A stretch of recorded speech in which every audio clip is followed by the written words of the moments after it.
Buenas tardes, bienvenidos a otro capítulo de Medicina General. A ver a quién le toca hoy, ¿de quién hablamos?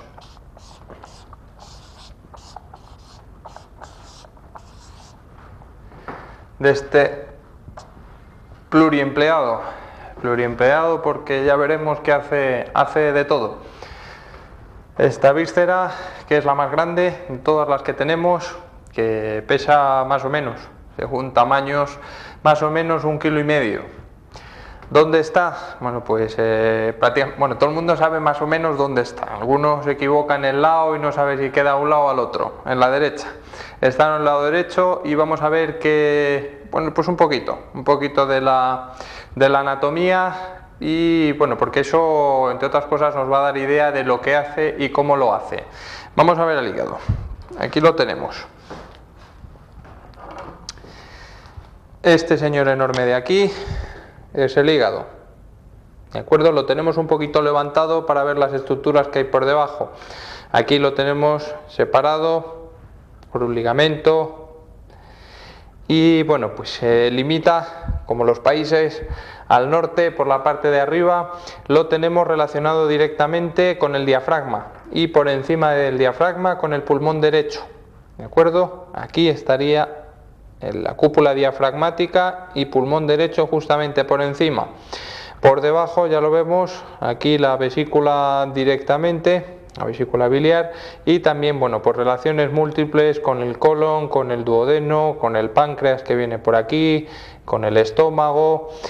Este ligamento nos divide el hígado, un lóbulo derecho y un lóbulo izquierdo, ¿de acuerdo? Y, bueno, pues también cada lóbulo se subdivide en una serie de partes, pero bueno, no vamos a entrar en ello. Por atrás también directamente relacionado con el riñón derecho, ¿de acuerdo? Y decir por último, en cuanto a localización y anatomía, que está envuelto por dos membranas, una de ellas la cápsula propia, cápsula de Gleason, y luego por el mesenterio. De vasos que es importante. Vasos tenemos por un lado la porta y por otro lado la porta, que va de azul, que viene directamente, como ven, de todos los vasos del intestino. Todas las venas que vienen del intestino, llevando todo lo que absorbe el intestino a la porta.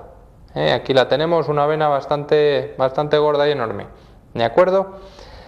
Y esta arteria por aquí es la arteria hepática, ¿de acuerdo? Entonces, llegar al hígado, dos: la vena porta y la arteria hepática. Las que llegan, las que salen del hígado, las suprahepáticas, que van directamente, aquí no las vemos, pero van directamente a la cava, ¿de acuerdo? A la cava inferior.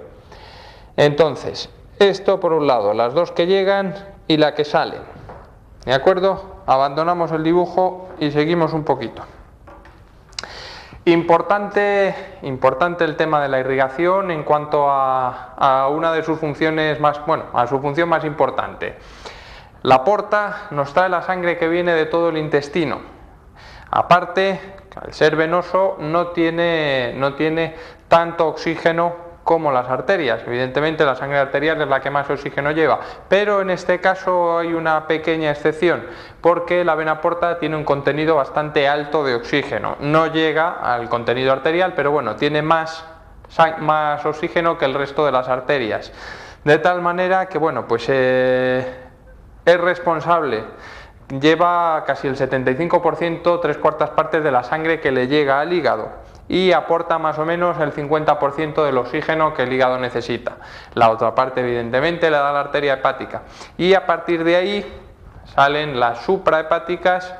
Cuando ya ha consumido todo el oxígeno que necesita, salen las suprahepáticas, que van a la cava, ¿de acuerdo? Eso, bueno, pues es lo que se refiere a la anatomía. ¿Para qué sirve el hígado? Pues, como ya hemos dicho, casi es mejor para qué no sirve, porque hace un poquito de todo. Metaboliza todas las sustancias que le llegan del intestino, los hidratos de carbono, metaboliza las proteínas, metaboliza también todas las grasas, eso por un lado. Luego, aparte, también se encarga de controlar, pues, determinadas sustancias que son fundamentales para el cuerpo, fundamentales para el hombre, determinadas sustancias que están en concentraciones muy bajitas. Bueno, pues se encarga de que, aunque esas concentraciones son bajitas, son fundamentales, se encargan de que se mantengan constantes. ¿Qué más hace el hígado? Pues también se come, fagocita determinadas sustancias, determinados bichitos que pasan por ahí. Cuando llegan por la sangre, pues los quita de en medio. ¿Qué más hace? También metaboliza toxinas, metaboliza fármacos. Casi todos los fármacos se metabolizan en el hígado. Todas esas sustancias se quitan de en medio ahí. ¿Qué más? Las hormonas también. Y bueno, pues otra de sus funciones fundamentales también, que produce y controla más o menos la excreción de la bilis. Seguimos con el hígado. Vamos a ver hoy nada más que factores generales. ¿Qué hacemos con él? ¿Cómo se inspecciona un hígado? Bueno, pues el hígado, en principio vamos a ver lo que es una inspección general, es decir, ¿qué sabemos del hígado de un paciente viendo nada más que al paciente? Bueno, pues existen una serie de estigmas que se llaman, una serie de cositas que podemos ver en un paciente y que nos hacen sospechar que su hígado no funciona muy allá. En primer lugar, bueno, pues ¿quién no ha oído hablar de la ictericia? Es decir, cuando el paciente está amarillo, amarillo como mi camisa, pues evidentemente lo ve todo el mundo. Pero hay algunas veces que esa coloración no es tan llamativa, pero que si uno se fija sí se puede ver. Sobre todo se ven las mucosas. ¿Qué típico es?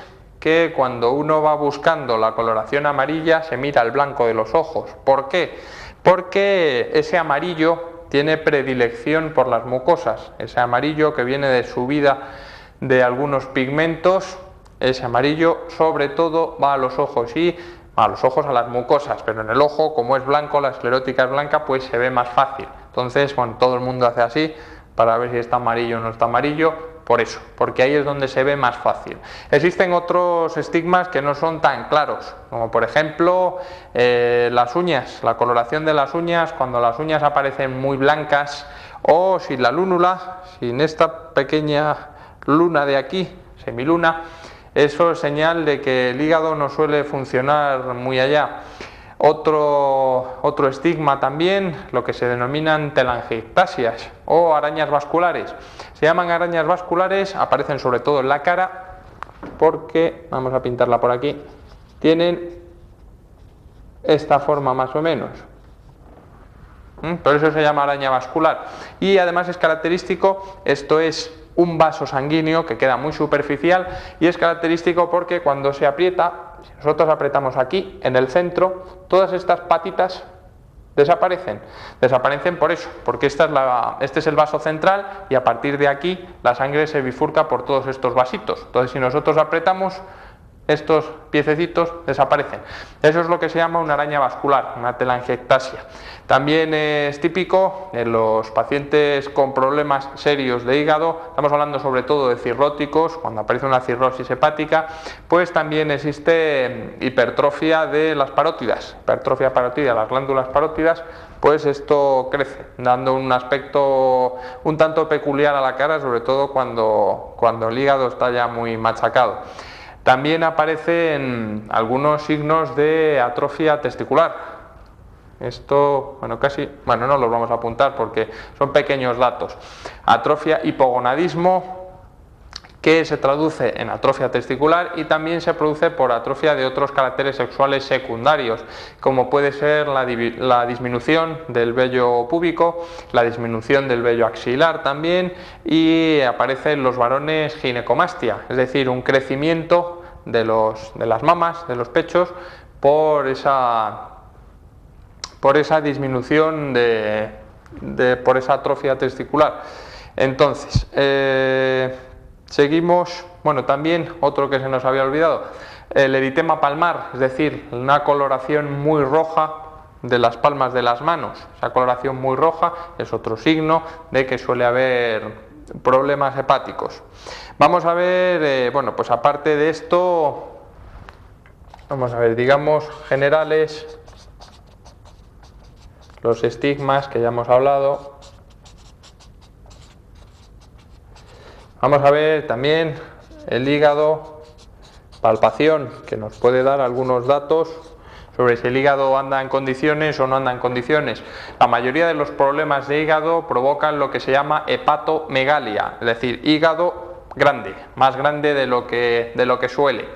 Y aparte de que se note que el hígado está más grande de lo que debe, como por ejemplo porque tenga tumores múltiples, porque tenga un linfoma, en fin, por esos que aumentan de tamaño, pues también se puede palpar cómo es, si está muy duro, por ejemplo, aparece consistencia pétrea como si fuera una roca en casos de cirrosis avanzada, cómo está la superficie, cómo está el borde, si está muy rugoso, que puede ser también síntoma de o los nódulos de un tumor o puede ser síntomas de cirrosis, en fin. Eso nos viene por aquí, por palpación. También, bueno, pues incluso podemos mencionar la auscultación, que no suele dar muchos datos, pero bueno, en algunas ocasiones aparecen soplos, en los tumores que están muy vascularizados pueden aparecer algunos soplos, no es algo generalmente muy útil, pero sobre todo, bueno, pues empezamos con lo que vamos a centrar el programa de hoy, con las pruebas hepáticas, es decir, ¿qué hacemos nosotros? ¿Qué tipo de pruebas hacemos para ver si funciona o no está funcionando como debe? ¿Qué pruebas hepáticas? Bueno, pues estas, la mayoría son muy conocidas de oídas, es decir, todo el mundo ha oído hablar de ellas, pero no acaba de tener muy claro qué significan. ¿Quién no ha oído, no solo no ha oído, quién no ha hablado alguna vez de sus transaminasas? Me he hecho un análisis y tengo las transaminasas en no sé cuánto. ¿Qué significa esto? Pues eso es lo que vamos a ver ahora. Bueno, primera prueba que vamos a ver, hepática. Otro viejo conocido. BLR, abreviatura de bilirrubina. ¿Quién no ha oído hablar de la bilirrubina, sobre todo después de la famosa canción? Bueno, pues la bilirrubina, cuando me sube la bilirrubina, suele ser señal de que algo no anda muy en condiciones. ¿Qué es la bilirrubina? Bueno, pues eso es un poquito más complicado. Es una proteína que viene sobre todo de la degradación de los glóbulos rojos. Viene de otras partes también, pero bueno, la gran mayoría viene de ahí.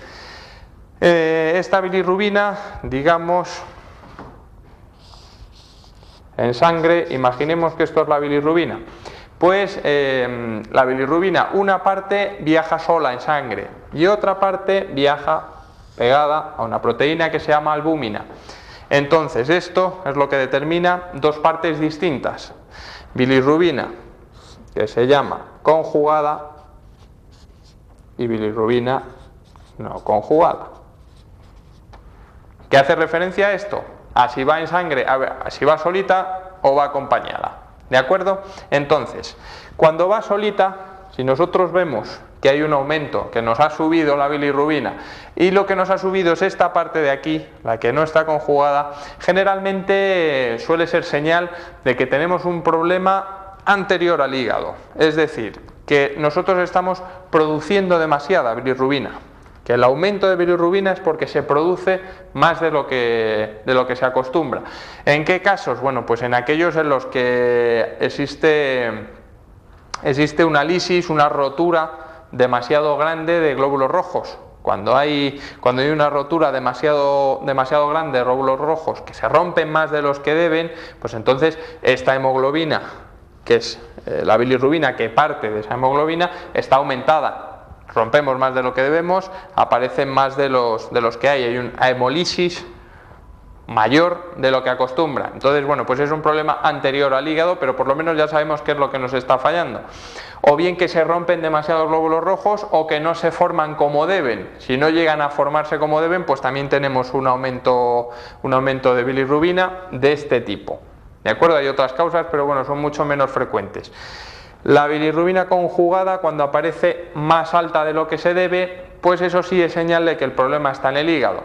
Ha llegado al hígado, se ha conjugado, aparece pegado a la albúmina, pero bueno, no se puede liberar, hay colestasis que se llama, que ahora veremos qué es, y cuando no se puede liberar esa bilirrubina en condiciones, pues pasa a sangre en mayor número de lo que debe. Cuando la bilis no tiene salida, Cuando tenemos un problema dentro del hígado, aparece esta mayormente. Y en medio entre una y otra, nos ha quedado un hueco y metemos en medio una mixta. Es decir, hay de todo, conjugada y no conjugada.